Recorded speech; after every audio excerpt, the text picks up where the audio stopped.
Okay, so what if the real secret to understanding the Knights Templar, the most legendary knights in history, wasn't buried under some grand cathedral in Europe?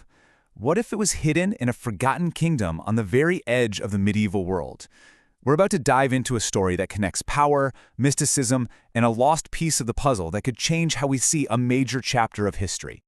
We all know the Knights Templar are just wrapped in mystery and legend. But what if a huge clue to their origins isn't in Jerusalem or Paris, but out on some remote, dusty frontier? We're going to investigate a really compelling theory that suggests there was this secret bridge, a connection between two totally different worlds right when the order was first getting started. And look, this isn't just some wild speculation pulled out of thin air. Our guide for this whole thing is a fascinating academic text. It's one of those that pieces together historical records and ancient traditions, and it suggests that, maybe the past is way more connected than we usually think. All right, so to find this secret link, we have to go back, way back to the First Crusade and the founding of a really unique and honestly often overlooked kingdom.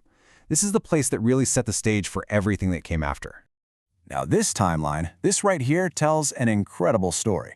If you look closely, Edessa was founded in 1098. That makes it the very first Crusader state. It was set up a whole year before the Crusaders even captured their main prize, Jerusalem. So this place wasn't some sideshow. It was the original beachhead, the first foothold in the East. But Edessa was different. It had no ports, so it was completely landlocked, basically an isolated island surrounded by enemies. It was vulnerable, sure, but it was also this incredible multicultural frontier, a total melting pot of Armenian, Syriac, and Latin cultures that had to figure out how to survive together. So, you're probably wondering, how does this remote little outpost connect to the big center of power? Well, the source we're looking at argues the link wasn't a place or even an idea. It was a family. A powerful dynasty that basically created a direct pipeline from Edessa straight to the throne room in Jerusalem. And this is the absolute key to the political connection.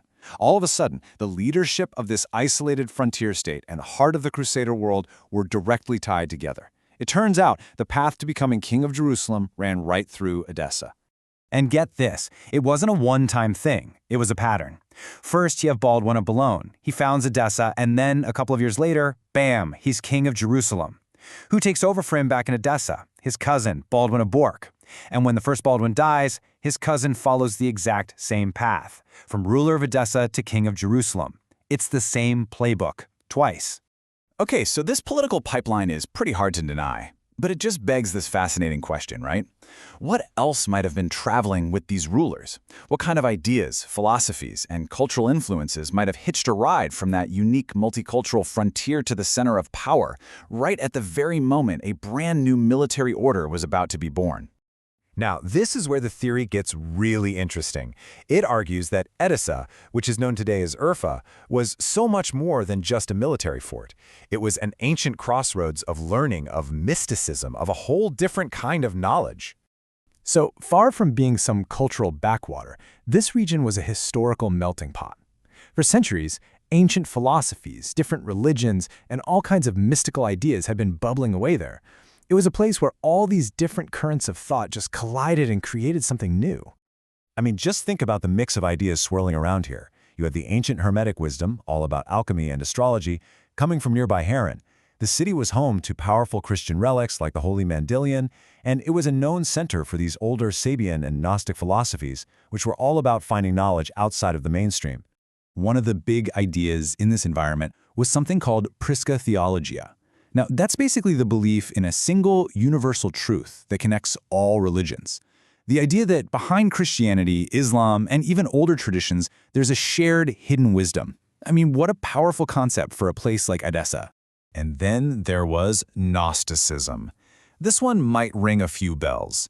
This philosophy is all about finding gnosis, a kind of secret, personal knowledge that leads to enlightenment. An elite group possessing hidden wisdom? Sounds pretty familiar, doesn't it? These are exactly the kind of legends and accusations that would later follow the Knights Templar around. So here it is. This is the core of the whole theory.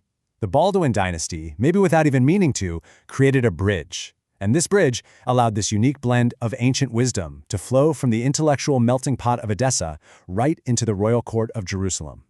And this all happened at the exact same time the Knights Templar were being formed, under the authority of a king who had spent years ruling Edessa.